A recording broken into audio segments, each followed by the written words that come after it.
Charlie O'Neill is someone that I've known of for quite some time. 24/7, 365 days a year in the sport. The guy knows his stuff.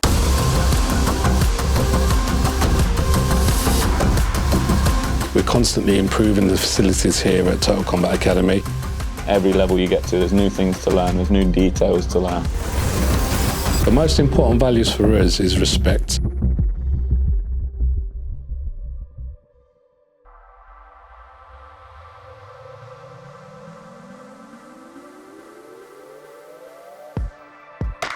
I'm Coach Arcus and I'm one of the co-directors of Total Combat Academy. There's three of us that own the business. There's myself, there's Coach Raj, who does the Brazilian Jiu-Jitsu, and also Coach Dr. Thomas Rigby, who does the strength and conditioning class. We took over in 2016. Initially, we were students here at the Academy where we were heavily involved in the self-defense element of teaching classes, including Krav Maga, Nodomax training. There were elements of BJJ that we incorporated later on. We changed that approach to kind of start developing a competitive fight team. With that being said as well, we've also kind of incorporated a lot of the fitness side of things as well as S&C because of the importance of looking after your body so that you increase your longevity in martial arts. We're constantly improving the facilities here at Total Combat Academy.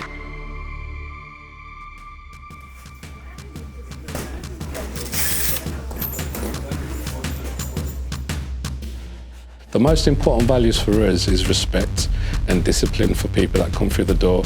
You know, those people that come in with the attitude of their cup being full get found out from the guys that are willing to learn, and those that have been training with 3 months or 6 months handle those that have got that street experience. So it's a humbling experience for a lot of people that assume they know more than they actually do. And by listening to us as coaches, they learn a lot quicker and they learn the correct stuff to fill up their cups with quality information to then hopefully know it and never need to use it, then need it and not know it. So that's kind of our main ethos in terms of our vision for the Academy for people that come in here and want to learn from us. I'm Charlie O'Neill. I'm a professional competitor in kickboxing and Muay Thai. Been doing this nearly 20 years. I'm a world champion, 24/7, 365 days a year, pretty much, in the sport. Get a little bit warm if you can, and then we don't have to spend as much time doing that. Yeah? Nice one.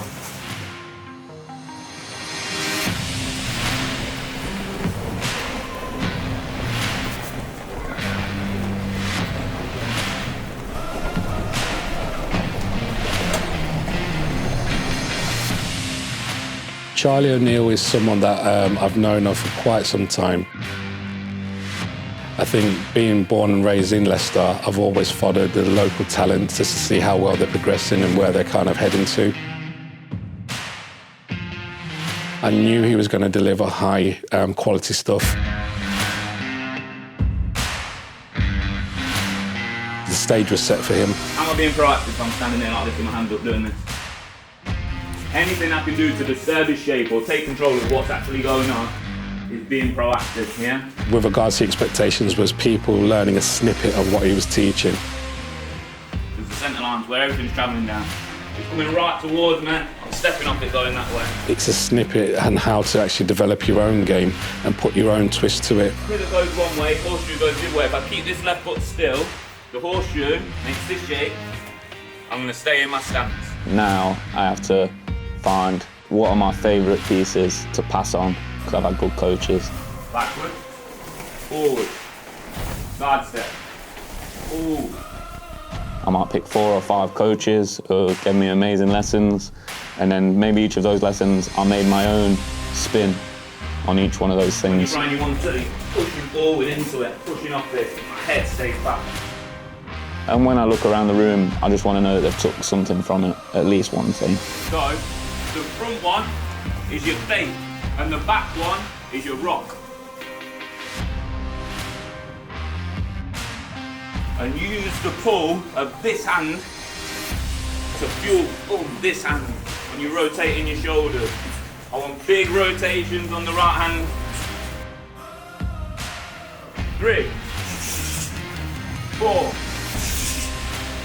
5. So with regards to expectations, I know Charlie was going to kind of bring his knowledge and his analogies in terms of explaining to people to actually click and register in terms of them being able to kind of apply the practical side of it. And then hopefully through repetition, they'll be able to kind of make it a part of their game as well.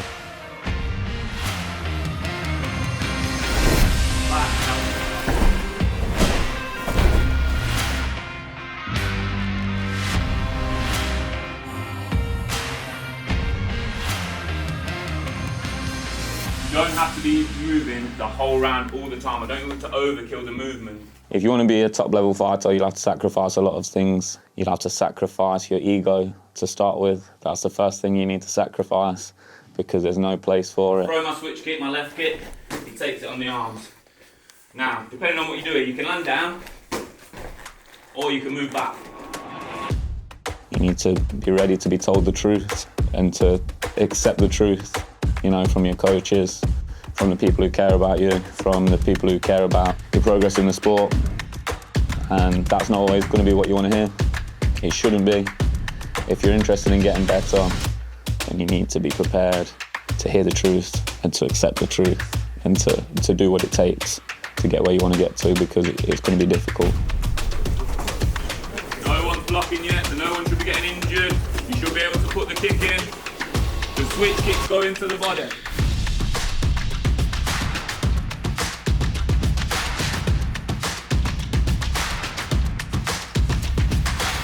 The most hated race in martial arts, the southpaw, the left pass.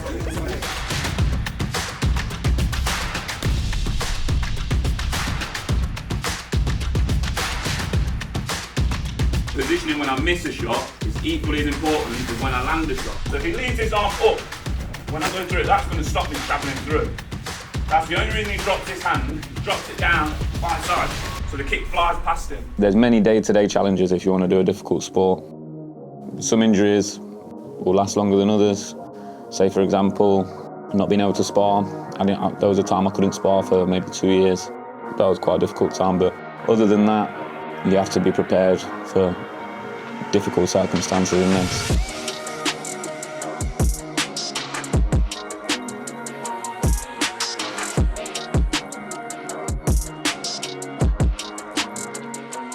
I've watched other people around me go through much more difficult circumstances that might put your small problems into perspective. So I think if you're in a tough sport, you should be prepared for some difficult challenges.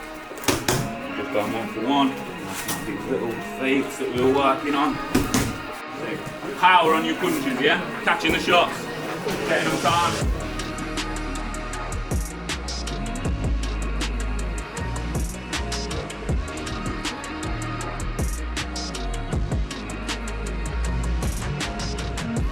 Let that left up, guys, and boom, I'm going to be gone. But if I'm reloading and my head's always just moving a little bit, then I'm cutting the chances down that I'm going to get hit. I'm not going anywhere, I'm staying in, yeah, but I'm getting in first. I want to try and get my feet underneath me. One reason, so I can block a punch. Other reason, if he throws a kick, it's going to be much easier to block if my feet are under me than if they're not. Yeah, and the right hand comes back nice and hard again. Yeah, all good? Yep. Yeah, we'll add on to it, we'll keep adding on to it.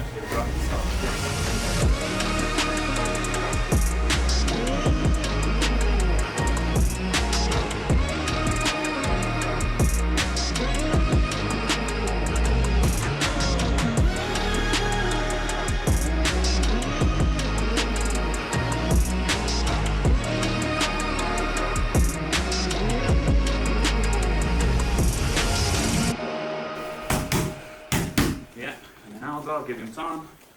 Advice to aspiring fighters would be remain a student at all times.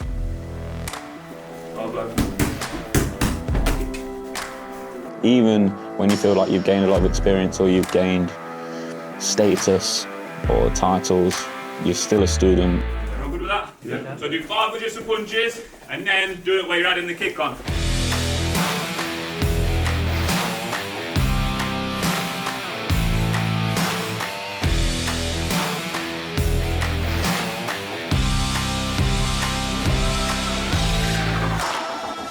The best fighters I know, the most accomplished fighters I know, are the guys with the smallest ego who are still willing to learn from other people, who know that you can't learn it all. I'm ready. Decide who's going first. 1. There's always something more to learn, so I don't think you know it all at any stage, because whatever level you get to, there's new moves to unlock. Every level you get to, there's new things to learn, there's new details to learn. Good.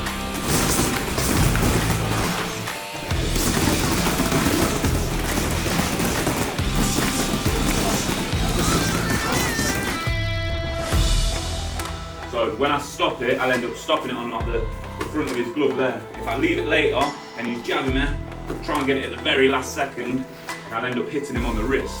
I prefer stopping, yeah? And this, for all these drills, is always active in defending. If he does the jab, I can't move it down low because then that's going to come over the top. But when he does the double jab, he's coming at me with both of them, and now I'm practicing my positioning as well. He does the double jab, steps forward, I step, step, and I just use this lead hand to defend him.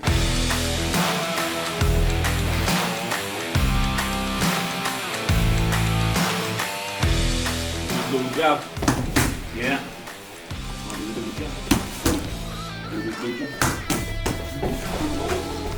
Have him. We're going to work, good reaction. We're going to work the inside foot sweep. When I do this foot sweep, it's not foot to foot.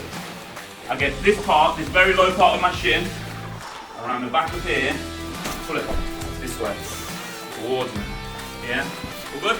Yep. Double jab each, and then double jab go for the foot sweep, double jab go for the foot sweep, and then just double jab each.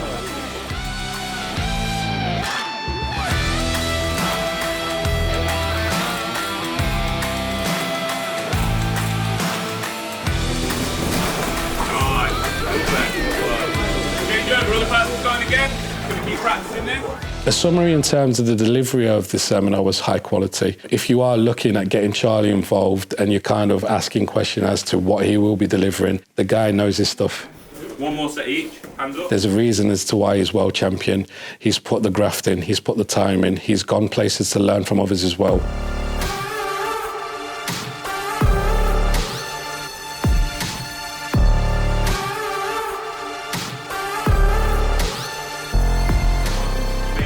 Do this, he shows up. I want this, because then I'm going to try and get round here.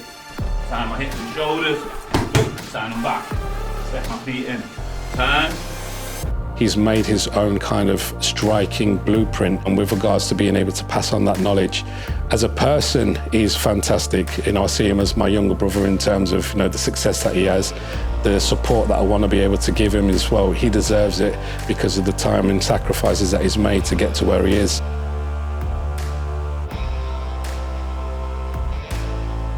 I think a good coach aspires to make better people, not just better fighters. So whether they're coming in to fight or they're just coming in to train as a hobby, hopefully the process and the ethos in the gym will make you a nicer person along the way, make you a bit more comfortable with yourself, more comfortable in your own skin, be able to be yourself in all situations. Yeah, that's the biggest thing that you can give, I think. Hands up, look ready. 1.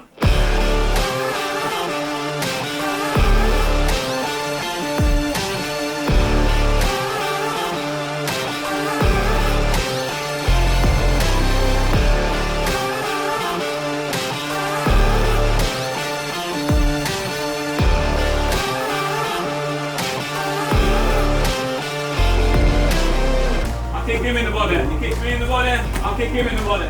Yeah, this is your finisher. Get ready. Kick the legs or kick the body. Don't block them, just take them. Get ready. 3, 2, 1. Let's go. Kick the kick.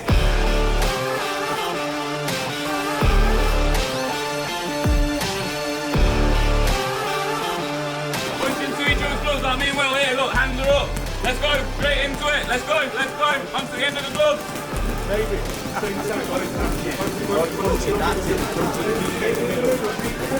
One hand back to your head. Back to your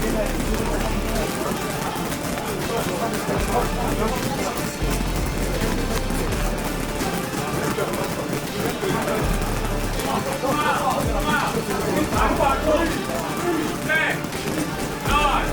8, 7, 6, 5, 4, 3, 2,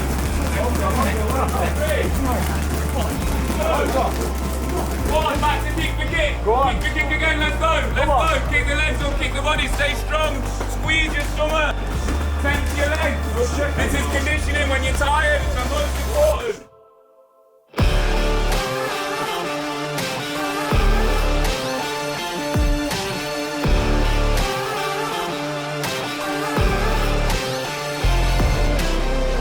Breathing in for 3. 1, 2, 3. Hold it for 3. 1, 2. It was immense, it was epic, amazing. And they're just a few of the kind of words that were used in terms of the feedback that I've received from my students. That being said, because we were having so much fun, we ran out of time in terms of what else he wanted to cover, so we will be getting him in again for part 2. Future seminars, we're looking at getting Josh McManus in. If you don't know of Josh McManus and you've never seen him fight, he loves to throw elbows and make people look like they've got Harry Potter scars on them and stuff.